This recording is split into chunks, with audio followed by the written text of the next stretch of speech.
Greetings and salutations, everyone. I hope everyone is still doing well. Welcome to tonight's middle of the night bonus upload. I have an interview with a person who has a lot of information on Dulce, the alien agenda, and things along those lines. A big reason for this is because she was born into a family that, well, you'll see. Before we get into it, a couple links. As you know, I rely on Patreon, PayPal, channel membership, and the merch to help the channel to continue to grow and go. Links to Patreon, PayPal, channel membership is in the description below. Merch displayed directly under the video. Also, Dogman Frightening Encounters, Volume 1 through 3, the audiobook versions. They were written and researched by Tom Lyons, narrated and produced by me, Jeff Nadolny. Those audiobooks are available on Audible, Amazon, and iTunes, links to which are also in the description as well. And finally, last but definitely not least, if you'd really like to help support this channel to continue to grow and go, simply subscribe. Doesn't cost you a cent. Click the like button, takes half a second. If you don't want to miss out on any of the informative uploads I put out daily, click that bell icon, and folks, please leave a comment. Why? Well, because these things help this channel to continue to grow and go. And yes, folks, they definitely do matter. Now, everyone, I have taken far too much of your time. Let's jump in to tonight's middle of the night bonus, shall we? All right, so today I have an extra special guest. I have Laura Eisenhower. For you guys who don't know, her great-granddad was President Eisenhower. Laura, how are you today? I'm doing great. Thanks for having me, Jeff. Thank you for agreeing to come on. I know you're very busy with life and everything in general. I have been talking a lot about Dulce and a lot about the government and, like the genetic kind of stuff that went down and just how the military-industrial complex, big pharma, and big bank are controlling all of our media. And I've been reading a little bit about you, and I know that you've got a lot of information to share. So I'm going to kind of turn the mic over to you and let you kind of lead the conversation, if you would.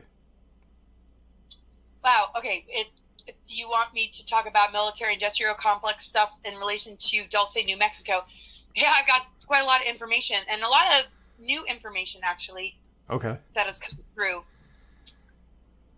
I know for a while, most, or at least some of my colleagues and myself, the Dulce information we had was pretty limited. Most of the Dulce information we had was coming through whistleblowers like Phil Schneider and events that took place during the Dulce Wars, right? Yep. Can you remind me what year that was? It was in I think it was 72. The Dulce Wars. Yeah. Right.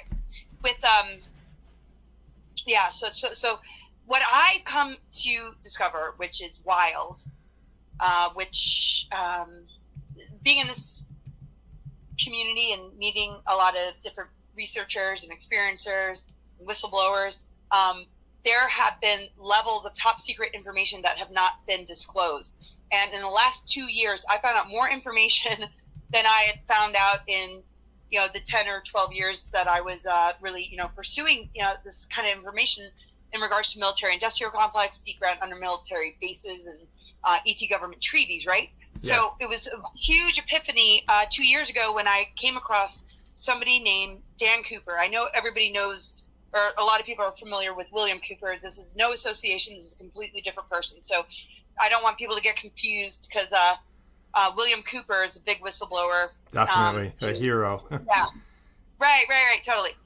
But this is Dan Cooper. They're not related. It's just one of the common names, so it can get confusing for people. So just right off the bat, when I talk about Dan Cooper, don't mix it up with William Cooper, the one that wrote the Bill of the Pale Horse. Okay. Right? And who talks about a lot of this kind of stuff. Yeah, yeah.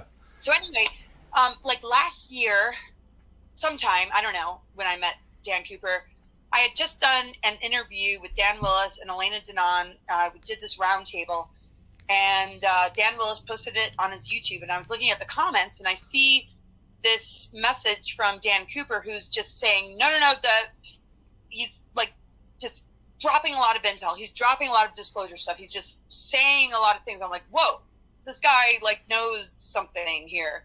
Yeah. And I'm like, wow, here's my email. Like, can you like send me this and we can be in a conversation and I can ask you some questions? Boom, immediately he emails me. For the next couple months after that, him and I had a back and forth through text messages, through emails, and he unloaded the most unbelievable information. The reason I feel this person is so legit is because he doesn't put himself out in the public eye. He's not, he didn't like come and like seek me out. Right. I kind of found him, and it just was sort of like perfect.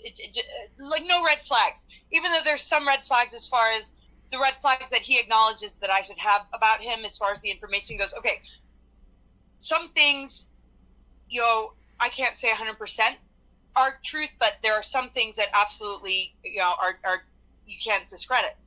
But, just like myself, take it with a grain of salt, take what resonates and leave the rest. We all have to have discernment. We're all doing the best we can. But, to have that level of kind of integrity and conversation to like, just like do, because, it's kind of like who's who, like who's a double agent and, disinformation, because there's so many multi-layers in all of this, because compartmentalism and different projects and programs and just, yeah, so it gets really confusing. You have no idea who anyone is. Like this guy could have been just, someone trying to ploy you out or whatever, you know what I mean? Or ploy anyone out just to get information. Right. So we always, have to be careful. So, with some of my questions and some of his answers, he's like, just be just as discerning as you need to be with what I, give you. But I'm going to, tell you, like, this is the information that I have. And it's mind blowing. So when it comes to Dulce, New Mexico, let me just give you a little bit more information about, Dan Cooper. Okay. He's claims to be the senior advisor to the Earth Alliance. He was in some of the secret space program, 20 and back programs, and he was repositioned to serve in a more benevolent way for the best interests of humanity. And I am sort of like off the cuff here, like I'm not going to like read a bio or anything like that.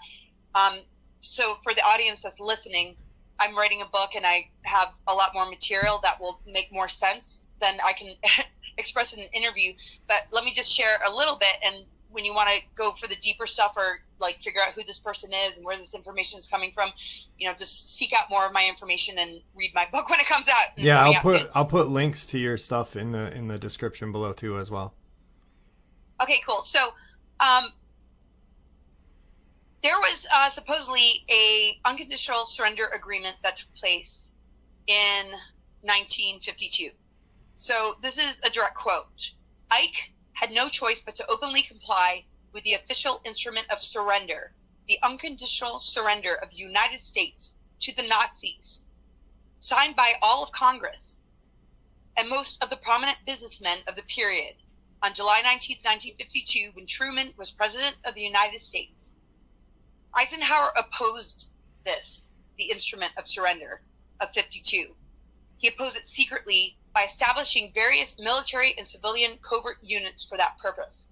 One of them was called Ike's Force, also known as the United States Marine Corps Special Section, or USMC Special Section, which survives today. In fact, that U.S. military unit is the most successful military unit opposing the interplanetary corporate conglomerate Nazi Draconian Empire Alliance, the ICC Nazi Draco Alliance today, by far. He ordered the first attack on the Greys, the Zeta Reticuli, deep underground military base at Dulce, New Mexico. So basically, Eisenhower ordered an attack on the Greys and the Dracos in Dulce, New Mexico. And this isn't the Dulce Wars that happened in the 70s. This is a Dulce war that nobody talks about. This is this level of top secret that I just got in contact with like 2 years ago. Okay. Or a year ago with meeting this guy. Okay. So he ordered the first attack on the Greys, the Zeta Reticuli, in the deep underground military base at Dulce, New Mexico, knowing that he would lose that battle just to learn more about his enemy and to test his best against them. They, parentheses, the U.S. Army Rangers, also the Green Berets, lost 30-1 back then. This battle at that deep underground military base of the Greys occurred more than a decade before the one reportedly to have occurred in 1969. Okay, which is the one you and I are talking about. So yeah. I guess it was 1969. And a much larger engagement. Several thousand U.S. Special Forces troops engaged against the Greys forces then, and nearly half of them lost their lives in that action. Ike also established the White Hats, the first of which were Texan U.S. generals and admirals. That's where the name White Hats came from. Ike's White Hats are the ones that brought Ronald Reagan into the fold right after the ICC Nazi Draco alliance had him shot for attempting to disclose the secret space program fully. I mean, it's like it goes on and on and on. And then it brings in the Spear Alliance and Balfour and all this kind of stuff. So really quick, I don't mean to cut you off, but I got a question. Now, Reagan was, from what I remember, responsible for like Star Wars, and during his administration, they said it closed down. Do you think like was he shot because of that whole Star Wars project, and was Star Wars that project used to protect the Earth from the Greys and the Draconians? Yeah, I mean, that's all connected, and that's really when the establishment of the Earth Alliance and when the Spear Beings came in, and when the secret space programs really, the Earth Alliance is pretty much like the enemy of like the rest of the levels, because it's really on a ground level trying to support humanity and help humanity. Okay. And that connects with the Spear Beings, connects with Balfour, and so all this other kind of stuff like the Draco Alliance, they have a lot of imposters that will present themselves as looking or appearing to be benevolent, but they aren't. So this kind of galactic war and what we're seeing on a ground level with military and like White Hats, it's like we're dealing with like, Eisenhower, like knowing this, tried to set some things in place. So this cover up and all the disinformation saying that Eisenhower sold us out to the Greys with the Greada Treaty, those are all lies. That's not true. In actual fact, MJ-12 signed those treaties behind Eisenhower's back. And he set all these things in motion in order to safeguard us in these times that we're in. But that's what we're dealing with right now. Rewritten history and blaming the wrong people. Yeah. And that's the kind of battle that I'm in, because people are so confused. Like, oh, your great-grandfather sold us out to the Greys. And it's like, no, in actual fact, in 1952, he tried to take down the bases. Yeah. And also, he tried to invade Area 51.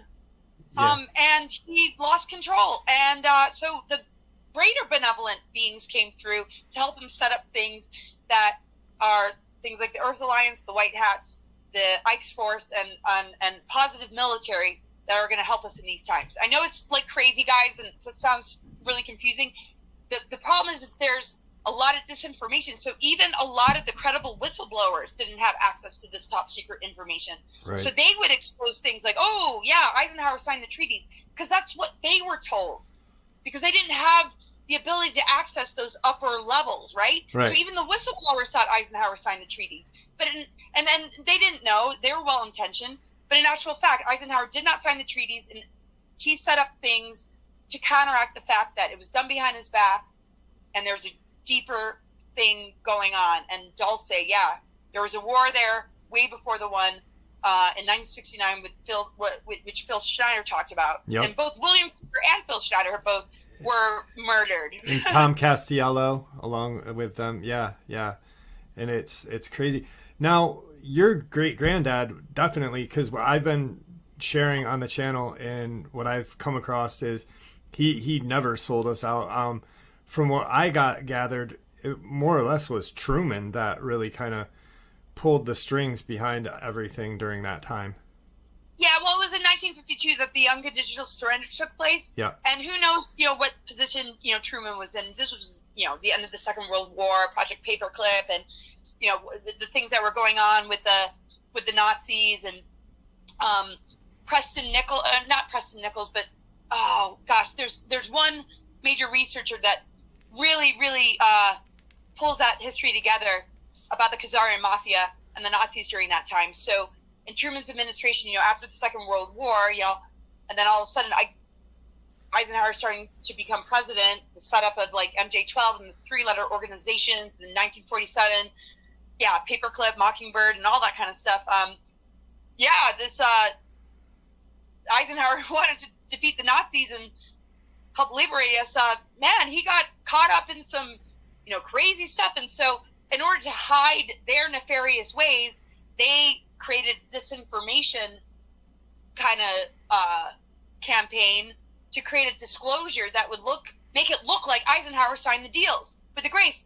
And so we have to understand that there's false disclosure. Right. So the real disclosure is that there was an unconditional surrender agreement in 1952, and that the Greada Treaty was not something that Eisenhower was consenting to. It was done behind his back by MJ-12, and we are now dealing with, in the here and now, this next level of dark, negative alien agenda that has nothing to do with anything Eisenhower consented to. And that's beside the point. It's like, what are we going to do as a humanity, right?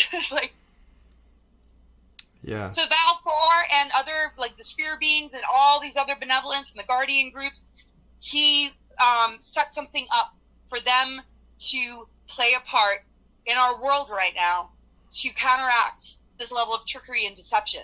But a lot of it isn't that they're just going to come in and save the day, because there's a lot of imposter beings that are part of that Draco Alliance. A lot of it has to do with our own self-development, our own soul growth, our own ability to recognize that the war is on consciousness, and it's on us through mind control, psyops, social engineering, and plandemic, and like all the crap we're seeing in the Project Mockingbird, just fake news, and the psychological operations on humanity. That's the war we're in right now. Right. Yeah, absolutely. Let me ask you a quick question about, now, I don't know if you've, because obviously you have talked to a lot of people, and a lot of my channel is I talk about, the dumbs, I talk about cryptids, I talk about a lot. And while I was researching Dulce, Nightmare Hall was one thing that kind of really piqued my interest, because of what I also talk about is like cryptids like Bigfoot, like the Dogman, this crawler thing that people are seeing nowadays, this kind of human-like pale creature with long arms. And I don't know if you've seen any videos of them or heard anything. What's the name you called it? The crawlers. Oh, right, okay. And they resemble a gray, and there's numerous kind of encounters with them. They resemble a gray, but without such a bulbous head, very long arms. And I know with like what was going on in Nightmare Hall with the genetic kind of manipulation and stuff like that, when the guys in 69 went down and tried to rescue the women that were being kidnapped and used as everything. Yeah. I'm wondering if any of these like genetic monsters pretty much could have escaped during that time. Have you ever heard of anything like that, like anything about Nightmare Hall and the atrocities that went on there, and if there was any kind of genetic manipulation to create any of this stuff that people are seeing nowadays? Because they do resemble like the quote unquote aliens from TV and movies that might have escaped and people are having sightings, you're saying? Yeah. I mean, there's so much of that, Skinwalker Ranch and like certain locations where these kind of activities are happening. I mean, it's one of many stories. I'm not so familiar with the one that you're talking about, and I would really like you to send me as much information on it as possible, because Sure. I think I might it'll flip my memory if you can send it along. But yeah, this is what we're kind of dealing with, underground bases, stargates, and portals, and opening up things to higher dimensional energies. And yeah, and if something can escape, and yeah, and like the whole Mothman thing. I mean, it's just we're in a multidimensional like deal, and there's a lot of experimentations going on, lots of labs, lots of underground bases. They're under our hospitals, they're under our airports, they're everywhere. There's deep underground military bases everywhere, like all over. Like Phil Schneider said, there's probably like 1,000, more than 1,000 all over the world. We know, like Pine Gap and all this stuff, but smaller versions, that connect into a tunnel system. And then, of course, when it comes to child trafficking, pedophilia stuff, the Getty Museum and how that connects to different celebrity houses. I mean, there's a whole world going on, right? And then you got your subterranean civilizations. You got things like Agartha and Talos, and higher advanced civilizations going on beneath our feet. So you got underground bases with a lot of nefarious activity, and you've got very advanced civilizations right under our feet. And also beyond in the star systems that are beyond this Earth, right? So it's very interesting what is so deep beneath this Earth and what is so beyond. But it's all a part of our DNA. It's all a part of our chakra system and the 15-dimensional time matrix, and the fact that we are 12-strand DNA and beyond, and we're functioning at a very low level. So when we interact or begin to understand that these other beings exist, there's a difference between the ones that have been genetically modified, engineered, or created in a lab versus the beings that are just a part of the landscape of our multidimensional self.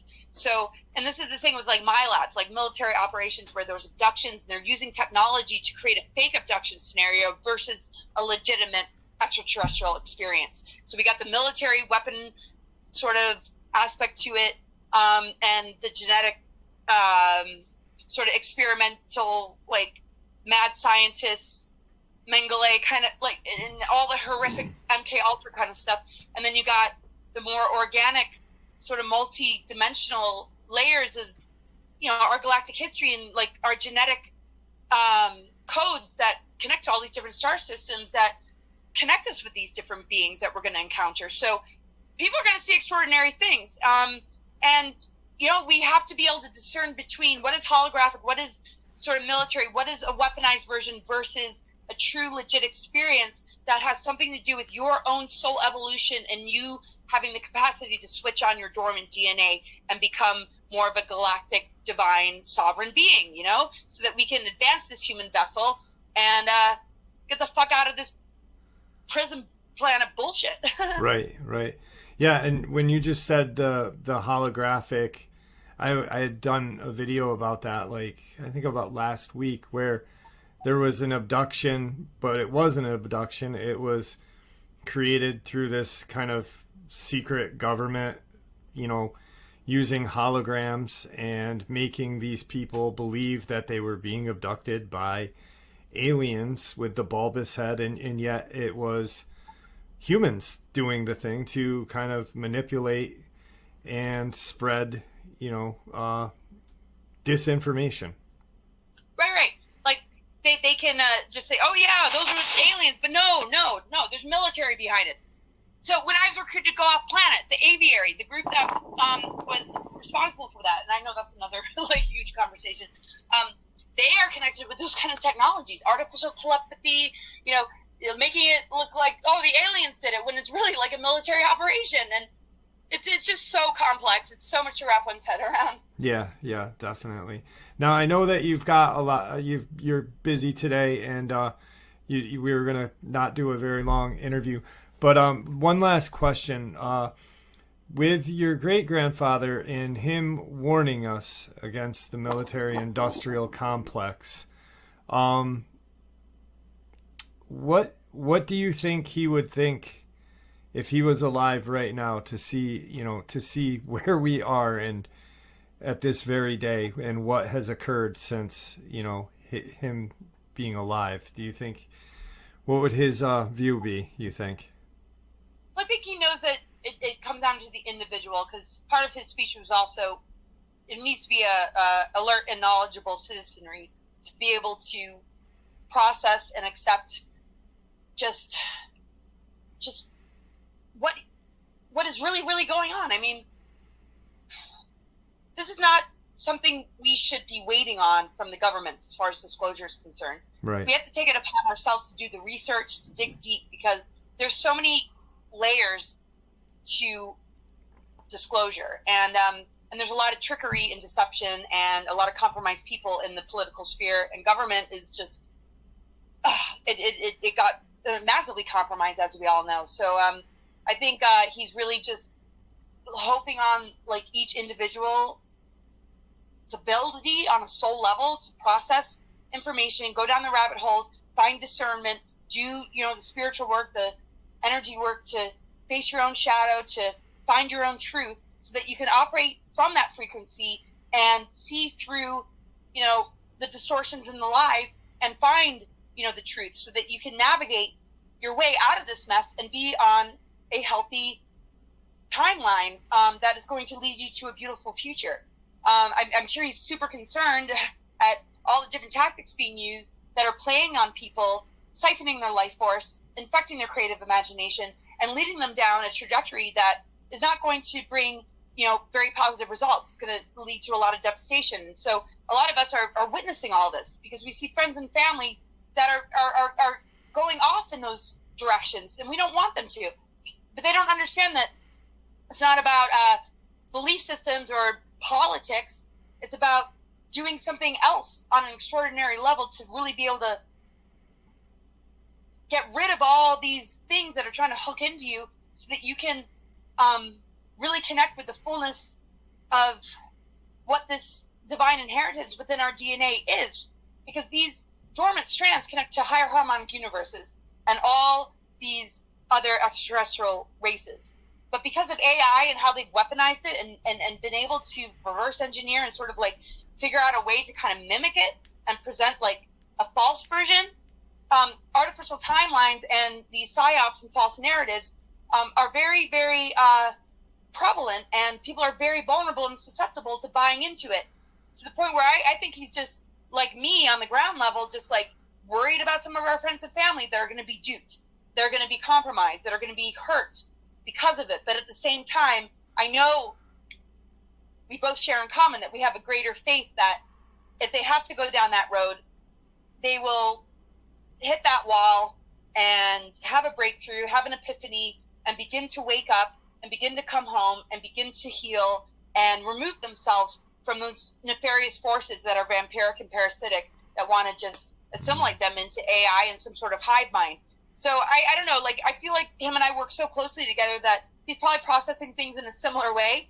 But I know he set some things in motion, and I think he's feeling very confident that those things are going to rise and shine, and it has a lot to do with all of us. It's not like something's going to come save the day, but what he set in motion is something of a presence that is here with us, a benevolent extraterrestrial or in beyond, guardian presence, spirit being alliance presence, that's going to assist us and inspire us to step up to the plate, be the best of ourselves, so that we can become a team and purge out all the evils and rescue these children and